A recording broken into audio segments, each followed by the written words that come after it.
You may record your presence. Please give rise and attention to our guest chaplain, Everin Schultz, interim pastor of First Mennonite Church from Pretty Prairie, Kansas, guest to Representative Seiwert, followed by the Pledge of Allegiance led by Representative Seiwert. Thank you, Mr. Speaker. I invite you to join me in prayer. Dear Heavenly Father, I come before you this morning thanking you for this great state of Kansas and that it still opens its sessions with prayer. I pray that you will lead and guide these people to understand and discern your direction for our state. Please empower the people in this room to have the fortitude and strength to face the issues of the day with truth. The world faces many challenges today with the threat of nuclear war, of civil unrest, and of the taking of innocent life in all areas of society. Forgive us for removing prayer and the mention of your name from schools, and from turning away from your principles as a society. Our turning away from you has led to a loss of moral decency. And so I pray, Father, that you will move the people in this room to be able to stand for what our forefathers fought and died for, to protect a society where God was respected and revered. Help these people to stand strong for godly moral values in all the decisions they make for our state. But most importantly, help each one here to know that you love them and that you sent your Son to die for each of them so that they might have eternal life with you in heaven. In thy name I pray, amen.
Has every member had the opportunity to record his or her presence? The clerk will close the roll and take the attendance.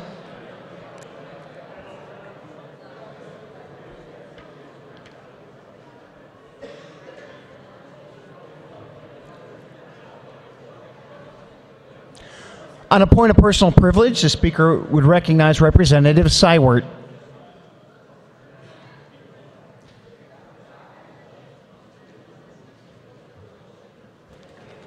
Thank you, Mr. Speaker. I'll only be brief. I stand here today. I'd like to present a certificate of appreciation to Pastor Everett Schultz of the First Mennonite Church, Pretty Prairie, in recognition of 10 years of faithfully coming to the House of Representatives to give the prayer. I think that's quite an accomplishment of 10 years of seniority to do that. And with that, I'd like these marks spread across the journal as I present him this plaque.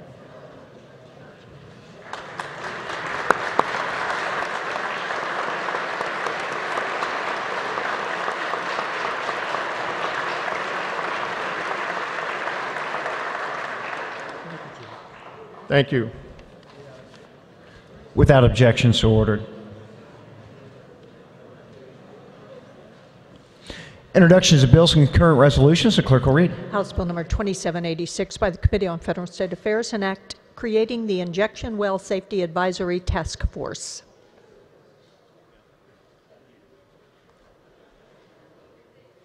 Introductions of original motions and House resolutions. The clerk will read. House Resolution number 6053 by Representatives Finney, Alcala, and others. A resolution recognizing March 19th as Kansas Celebrating Women in Public Office Day. Whereas the month of March is Women's History Month and celebrates the significant contributions women of all races, ethnicities, and backgrounds have made to the world. Whereas women play a critical role in the vitality and diversity of our communities and are essential to ensuring Kansas is well represented. Whereas while the 20th century was a pivotal time of growth for women entering politics, women remain underrepresented in male-dominated fields, and thus providing opportunities to support women in public office is imperative. Whereas recognizing women in public office will bring awareness to the fundamental necessity of their work and will inspire other women to serve their communities. Now, therefore, be it resolved by the House of Representatives of the State of Kansas that we recognize March 19th as Kansas Celebrating Women in Public Office Day and call on the women and people of Kansas to unite as we support the success of women in public office and observe March 19th with appropriate activities, events, and programs. On a motion to adopt House Resolution 6053, the Speaker would recognize Representative Finney and Dietrich. Thank you. May I ask all the ladies in pink to please join us up here today? And one man. All ladies. Okay. Oh, and one man.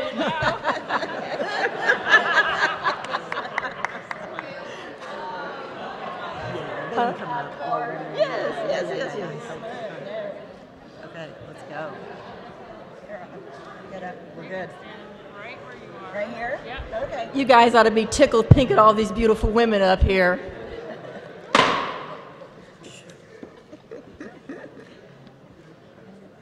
Everybody? We are very excited today as we celebrate Women's History Month and celebrate Women in Public Office Day by recognizing a few of our own groundbreaking female legislators who are currently serving in the legislature and those that have come before us and whom have made a big difference. Kansas was among the first states to give women the right to vote when it passed a state constitutional amendment in 1912. 8 years before ratification of the 19th Amendment to the U.S. Constitution. Since that time, statewide, Kansas has had 1 Secretary of State, 3 women treasurers, 2 women governors, 1 lieutenant governor, 1 attorney general, and 2 women insurance commissioners. In addition, only 203 women have ever served in the Kansas legislature, including only 8 women of color, 6 African American women, 1 Latin American, and 1 Native American. Currently, there are 32 ladies now serving in the House and 15 in the Senate. A few of those special barrier-breaking women include Susan Wago, the first woman to be elected Speaker Pro Tem in the House, and the first woman elected to Senate President. We also have our very own Barbara Ballard, the first African-American woman elected to the Kansas House without having been appointed first And in addition to that, she is the longest current serving representative, female representative in the House, which is a very long time. And we also have Punka Wee Victors, the first Native American woman elected to the House. She's currently with us. We also would like to take this time to recognize the 3 women that are currently serving as House committee chairs. Erin Davis, chairman of the Children and Seniors and Joint Committee on Special Claims Against the State, Ms. Christy Williams, local government, and Brenda Landwehr, chairman of the Social Services Budget. Thank you. Today, we are also going to recognize a local resident that broke barriers here in Topeka to become the city's first Hispanic mayor, Ms. Michelle de la Isla.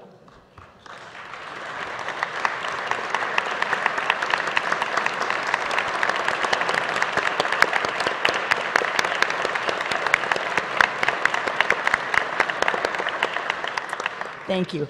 Michelle is Topeka's second female mayor following Joan Wagnon, and she is Topeka's first employed mayor and the first mayor who is a single parent. She is also a diversity and inclusion representative for Westar Energy. Previously, she had represented South Topeka's District 5 on the City Council since April of 2013, and she was the executive director of Topeka Habitat for Humanity from 2010 until she took her job with Westar in 2015. She's also earned a degree from Wichita State University. And interestingly enough, today is her birthday. How cool is that?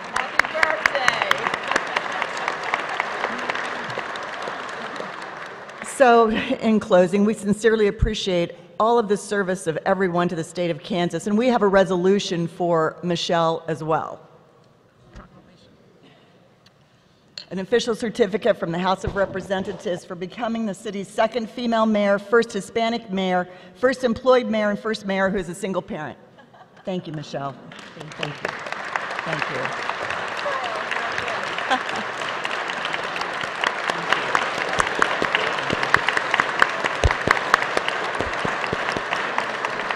Thank you to all of the female leaders in the state of Kansas, our own leaders here in our chamber. And Mr. Speaker, please spread our remarks across the journal. Without objection. And move adoption of the resolution. I always forget that. I am so sorry. Move adoption of the resolution 6053. You heard the motion. All in favor say aye. Aye. Opposed, same. Motion carries. The resolution is adopted without objection. So ordered. And our remarks spread across the journal.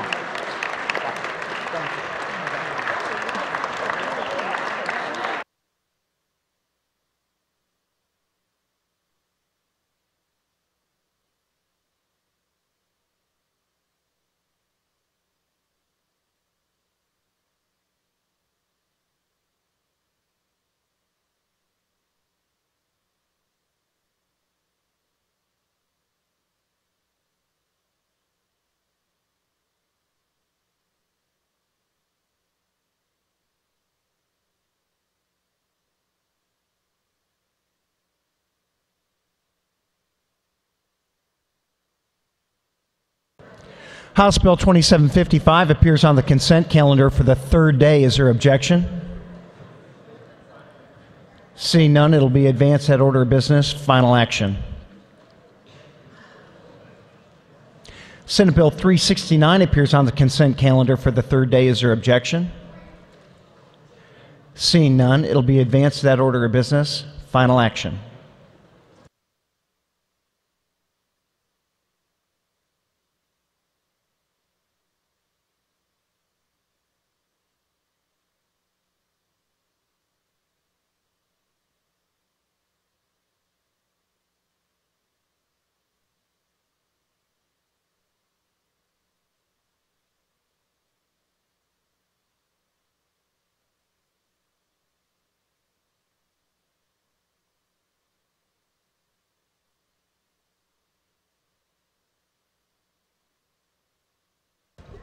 Final action.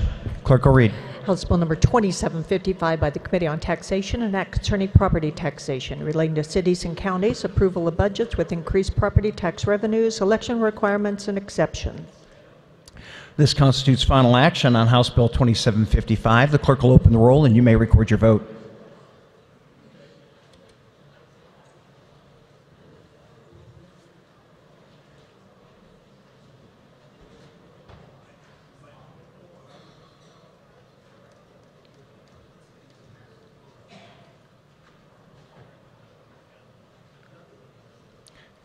Has every member had an opportunity to record his or her vote? Clerk will close the roll. Did any member desire to explain his or her vote? Did any member desire to change his or her vote? Seeing none, 120 voting in favor and 3 opposed to the passage of House Bill 2755, the same having received a constitutional majority, the bill is hereby declared passed. Clerk will record the vote.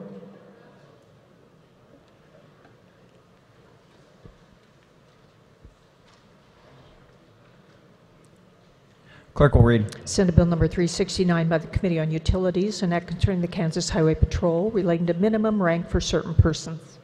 This constitutes final action on Senate Bill 369. The clerk will open the roll and you may record your vote.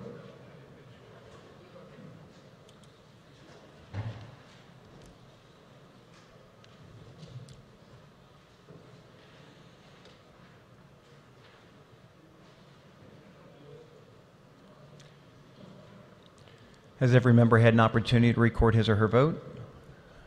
Clerk will close the roll. Did any member desire to explain his or her vote? Did any member desire to change his or her vote? Seeing none, 123 voting in favor and none opposed to the passage of Senate Bill 369, the same having received a constitutional majority, the bill is hereby declared passed. Clerk will record the vote. Clerk will read.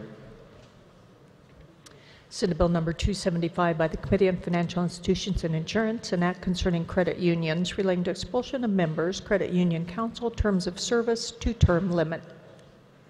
This constitutes final action on Senate Bill 275. The clerk will open the roll and you may record your vote.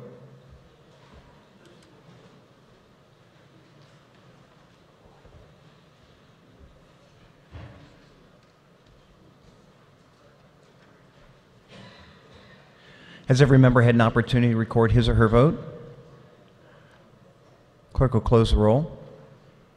Did any member desire to explain his or her vote?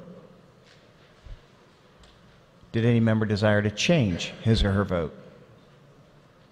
Seeing none, 123 voting in favor and none opposed to Senate Bill 275, the same having received a constitutional majority, the bill is hereby declared passed.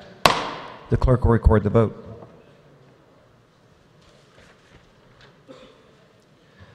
Majority Leader Heinemann. Thank you, Mr. Speaker. I move the House resolve itself into the Committee of the Whole for the purpose of considering those items appearing under the heading of General Orders. You heard the motion. All in favor say aye. Aye. Opposed, same. Motion carries. For the purposes of chairing the Committee of the Whole, the Speaker appoints Representative Davis.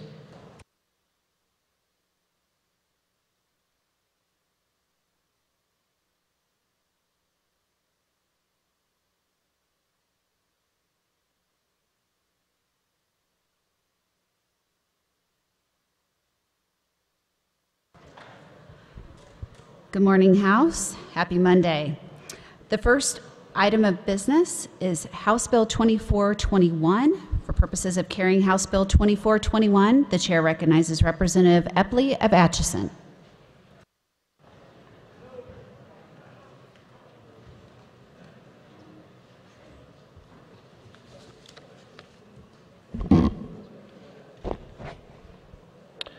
Thank you, Madam Chair, and good morning, colleagues. House Bill 2421 as amended would provide a sales tax exemption for... Representative. Oh, I'm sorry. Madam Chair, there were committee amendments. I move adoption of the committee report. You've heard the motion. All in favor signify by saying aye. Aye. Opposed, no. The motion carries, and the committee report is adopted. Please continue. Thank you, Madam Chair. As I stated, House Bill 2421 as amended would provide a sales tax exemption for all sales of gold, silver, and numismatic coins, palladium, platinum, gold, and silver bullion and currency. The exemptions would sunset on July 1st of 2023. This bill I referred to as a true golden opportunity for all of you. This bill was approved by the House Tax Committee, and in the hearing there were 9 proponents and 0 opponents. 3 of those proponents were from my area, from my district. Currently, the sales of gold, silver, and coin currency are subject to sales tax in Kansas. This is quite shocking to many of us because Kansas is just one of a remaining dozen states that still have this tax.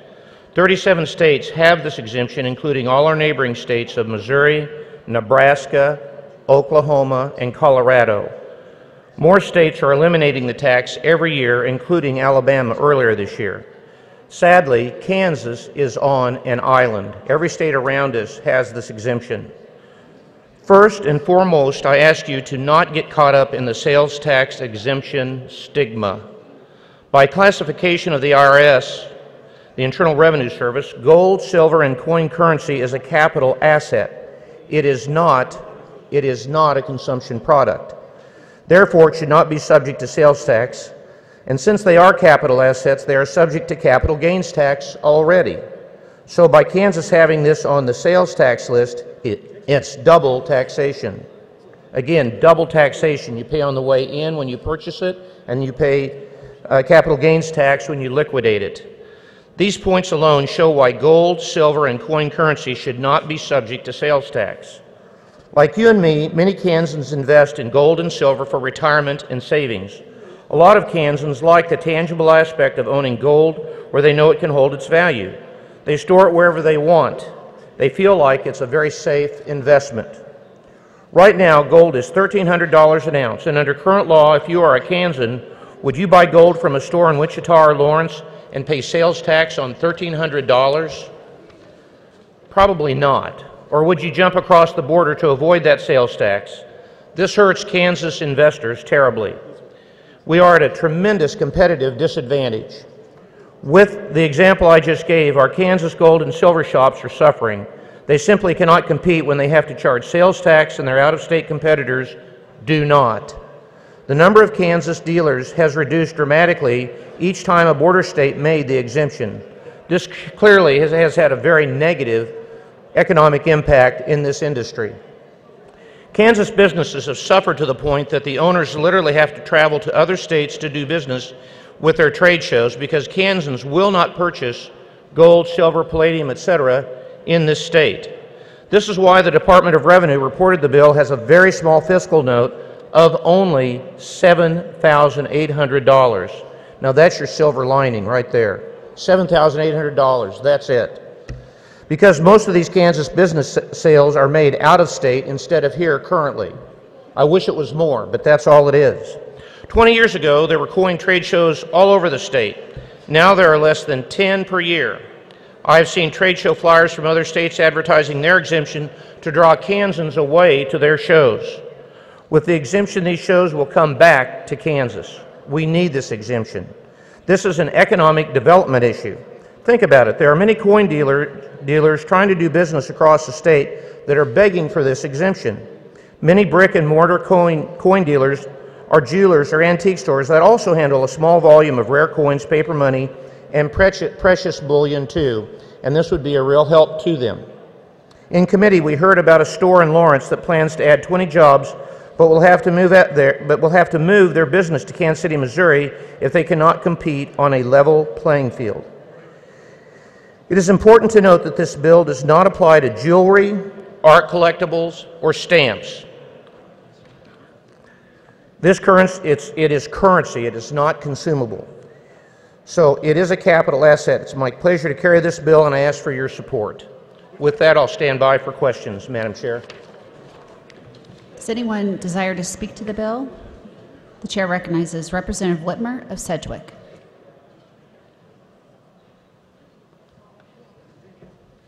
Thank you, Madam Chair. Well, Bonnie, my mother used to say, if at first you don't succeed, try, try, try, try, try again.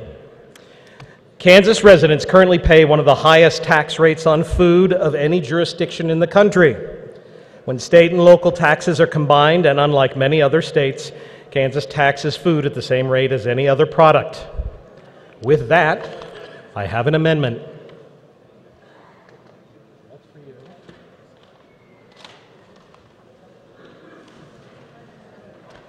The amendment appears long. Representative, would you care to explain your amendment? Certainly. You've seen this before, 4 times. This is slightly smaller. I did put a copy of the Excel spreadsheet on everyone's desk. What the amendment attempts to do is lower the sales tax on food by 1.1% by eliminating certain sales tax exemptions. The sales tax exemptions include lottery ticket sales, services rendered by advertising agencies, leases on rental of films, material handling equipment, and miscellaneous service charges such as barbershops, beauty salons, personal care services, dating services, pet daycare, detective services, towing, and billboards. None of these items should be new to you. All of these were heard last year, both on the floor multiple times and in committee. That raises roughly $74 million. We will use that revenue to lower the sales tax on food by a little over 1%. And with that, I'd be happy to answer any questions. Is there objection to the reading of the amendment? Seeing objection, the clerk will read. Page 4, line 40, after rental by inserting prior to July 1, 2018. On page 9 in line 34 after sales by inserting prior to July 1, 2018. On page 15 in line 16 after rendered by inserting prior to July 1, 2018. On page 22 in line 21 after equipment by inserting prior to July 1, 2018. On page 37, following line 20 by inserting Section 2, KSA 2017, SEP 793602 is hereby amended to read as follows. Objection to the reading has been waived. Is there anyone who would like to speak to the amendment? Representative Ward of Sedgwick. Thank you, Madam Chair. There seems to be a lot of policy issues in here. I'm going to ask that the amendment be divided.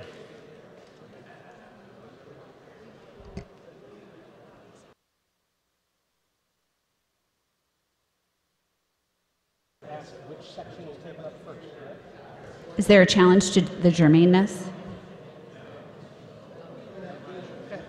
No challenge.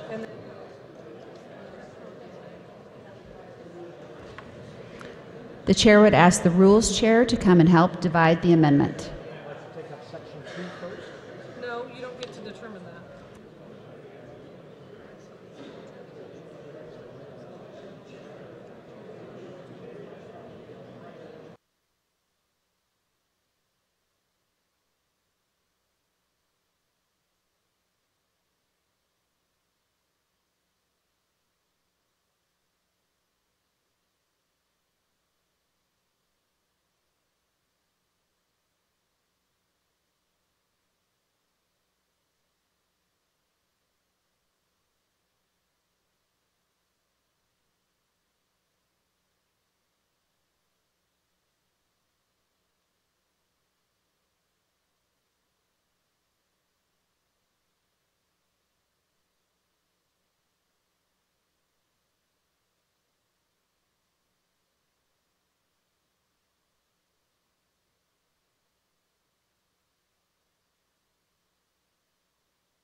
Body, if we'll come to order, the chair recognizes the chairman of the Rules Committee, Representative Finch.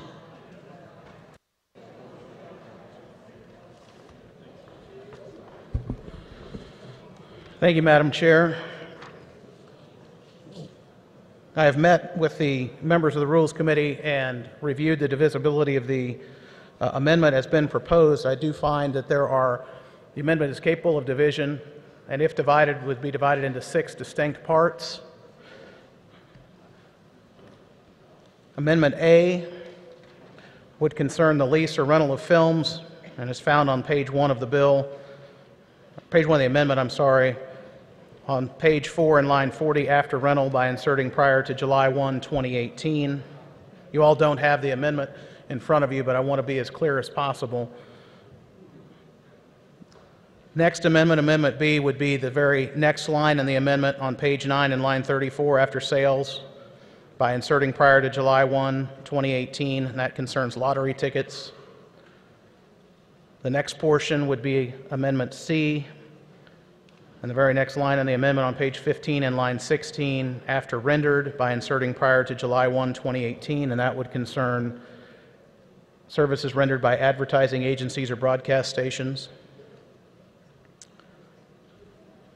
The next amendment would be Amendment D, and it would be the next line in the amendment on page 22 and line 21 after equipment by inserting prior to July 1, 2018.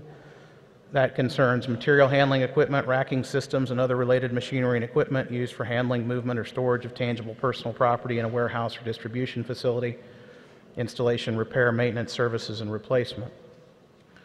The fifth amendment would be Amendment E. It's on page 16 of the amendment, subparagraph A.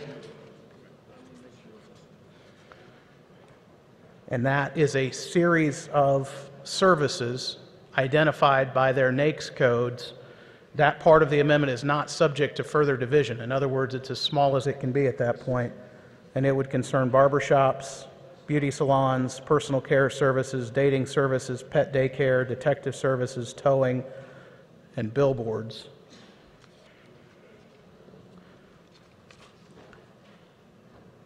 The final division would be Amendment 6 or Amendment F, which is basically the remainder of the bill and concerns food sales tax and reductions to the food sales tax rate in Kansas.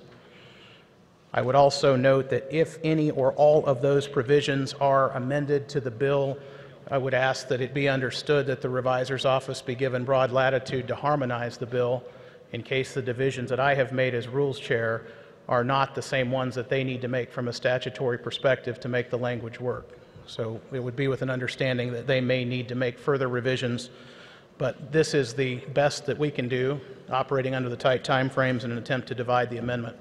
And that would be the ruling of the rules chair. Thank you, Madam Chair. The chair recognizes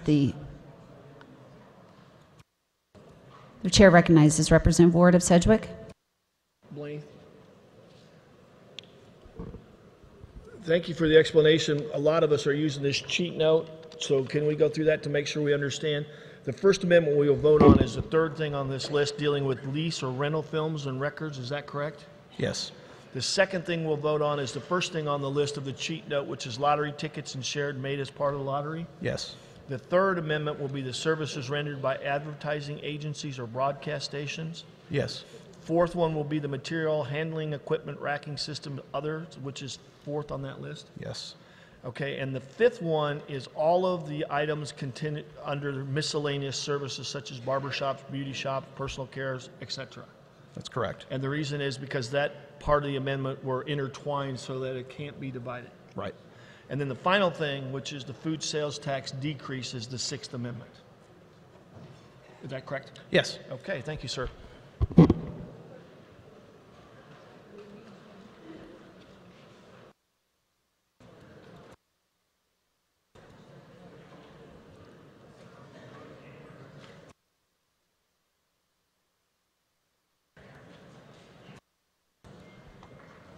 Is there discussion?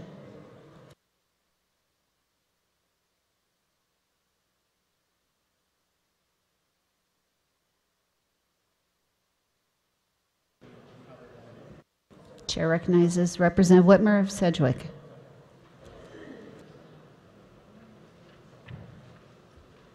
Thank you, Madam Chair. Body, Missouri taxes food at a rate of 1.2%. Colorado and Nebraska at 0%. Kansas is one of only 14 states to tax food, among only 7 states that tax food at the full sales tax rate. I am truly disappointed that the member from Sedgwick County would come down to try and thwart a bipartisan effort to muck this up.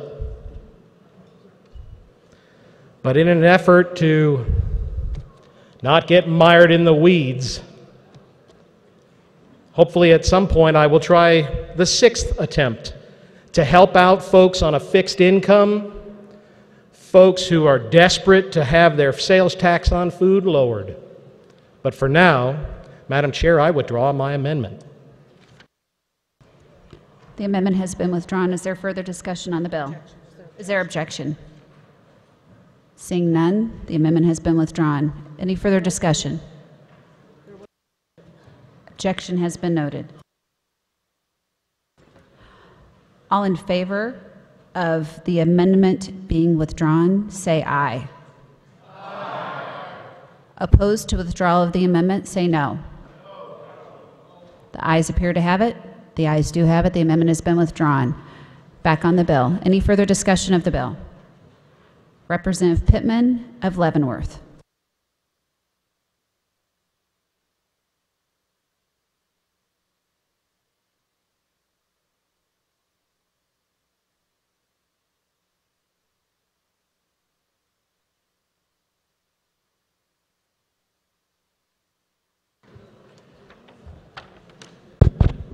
Thank you, Madam Chair. As was mentioned by the prior speaker, our sales tax is high here. One of 7 states that has the full sales tax rate. And while we might not address the full issue of that today, I do have an amendment to take a small step in the right direction.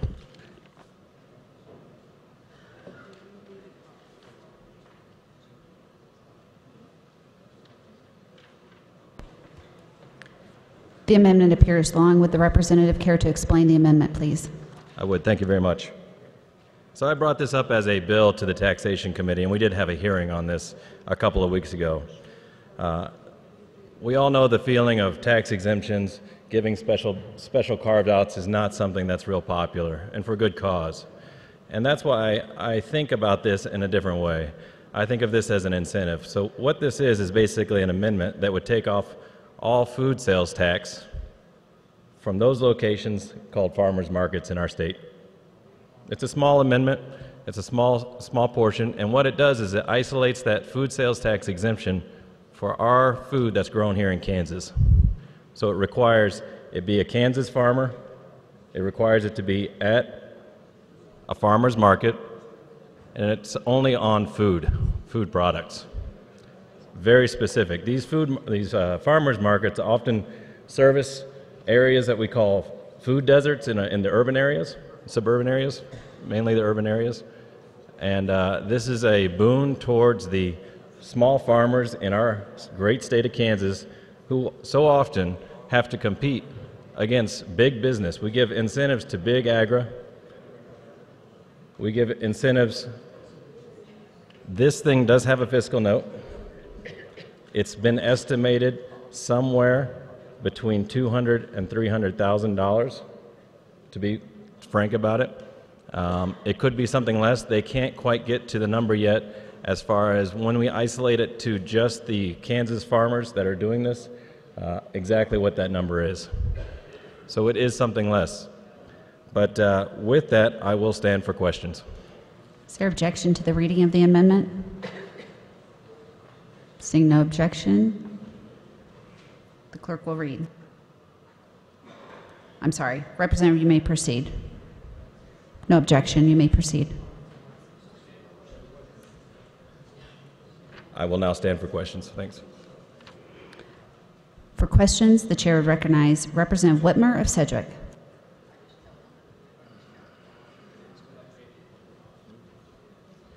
body any attempt to lower the sales tax on food is an admirable effort. Chair recognizes Representative Horn of Douglas.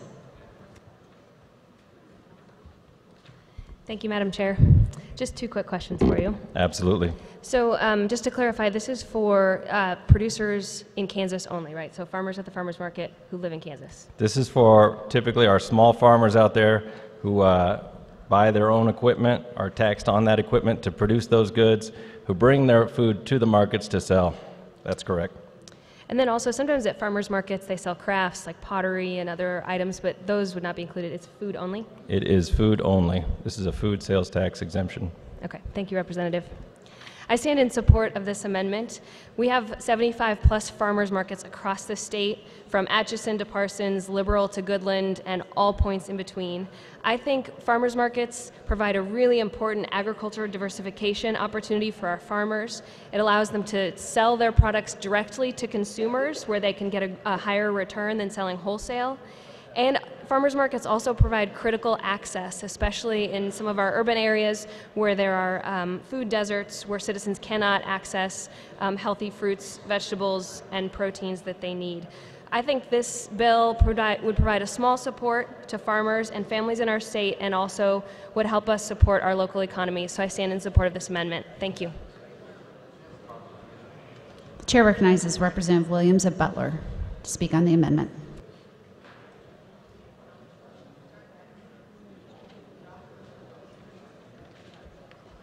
Thank you, Chairwoman. Would you stand for questions, please? Absolutely, Representative. Is there a sunset on your amendment? I would not be opposed to a sunset, but no, there isn't one currently in the bill. Okay, no further questions. Body sales tax exemptions. It is a crazy number that we have, over $6 billion.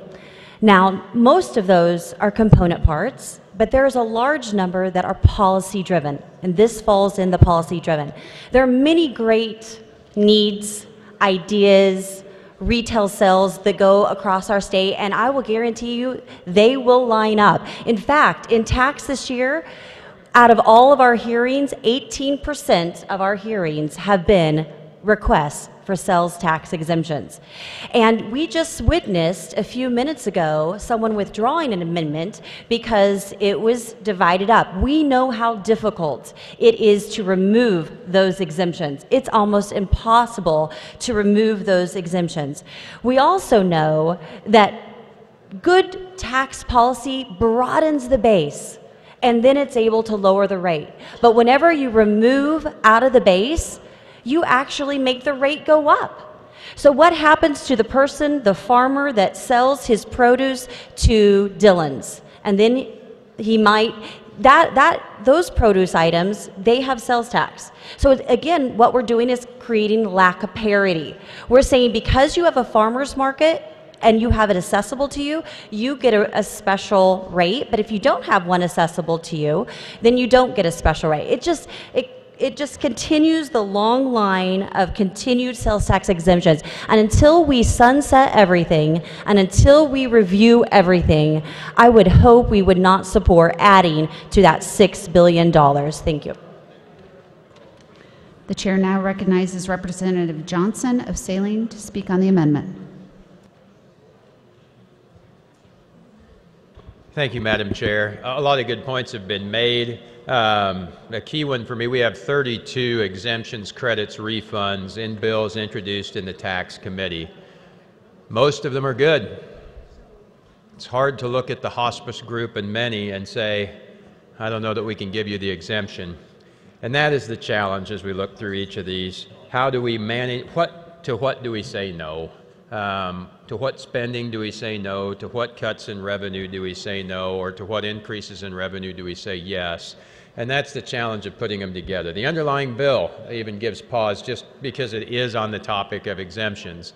As the carrier of the underlying bill said, that fiscal note is low. It appears negligible, and I think arguably will actually raise more revenue by increasing activity in the state versus the potential sales tax that could be lost. This one, a good cause, as mentioned. but we want to be very careful about the road we go down. It also does perhaps even confuse the food sales tax issue some on what should be taxable and what's not. Granted, location will be the key deciding factor of what becomes taxable and what is not, but I don't even know how clear all of those items might be in each case. So while I like the idea that is behind it, and I appreciate the efforts that go into it, I would oppose the amendment and encourage you to consider not only this one, but the fact that there are tens and possibly even hundreds of related issues which would be very difficult to be consistent on making the decision of yes or no. Thank you, Madam Chair. The chair recognizes Majority Leader Heineman. Thank you, Madam Chair. Body, as you know, there's a very important education meeting that starts at noon, and that time is non-negotiable. So we are going to have to suspend our discussion here today. What that means is there will be a reset. This bill will go back below the line and be reconsidered from the start on another day. So, Madam Chair, I move we rise and report. Body, you've heard the motion. All in favor signify by saying aye. Aye. All opposed, no. No. The ayes appear to have it. The ayes do have it. We will rise and report.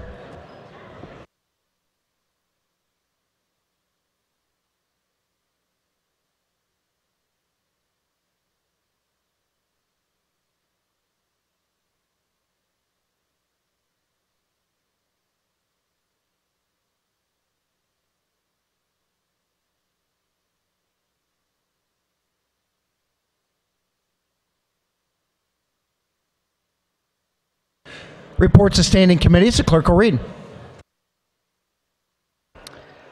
Committee on Federal and State Affairs recommends House Bill 2778 be passed. Committee on Federal and State Affairs recommends House Bill 2398 be amended by substituting a new bill to be designated as substitute for House Bill number 2398 as follows. An act concerning traffic control devices relating to the maintenance thereof, counties and township, and the substitute bill be passed.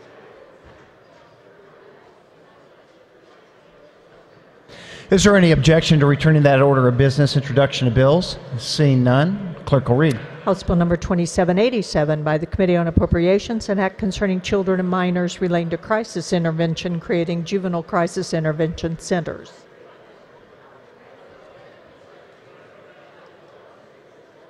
Announcing change of reference. Senate Bill 56 is withdrawn from the Committee on Elections and referred to the Committee on Government, Technology, and Security. Announcements.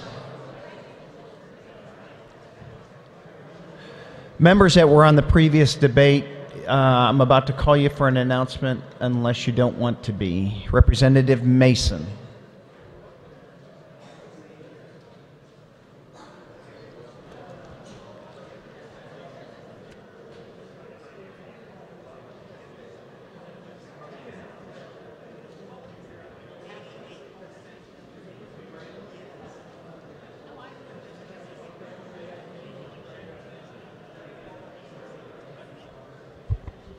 Thank you, Mr. Speaker. Members of Commerce, Labor, Economic Development, if I could get you to meet me at the rail for about 1 or 2 minute meeting. We have about 5 separate minutes we need to get an approval on. Thank you, Mr. Speaker. Representative Clark.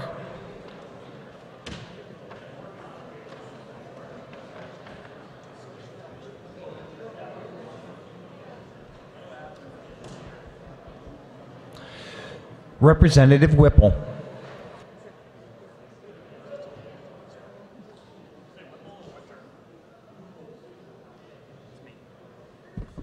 Thank you, Mr. Speaker. I apologize on my delayed response.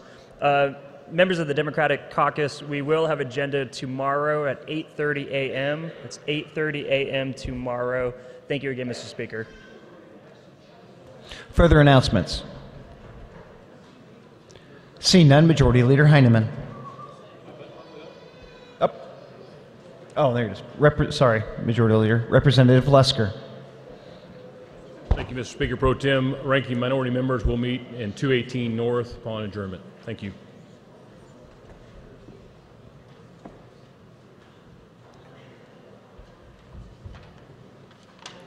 One more announcement.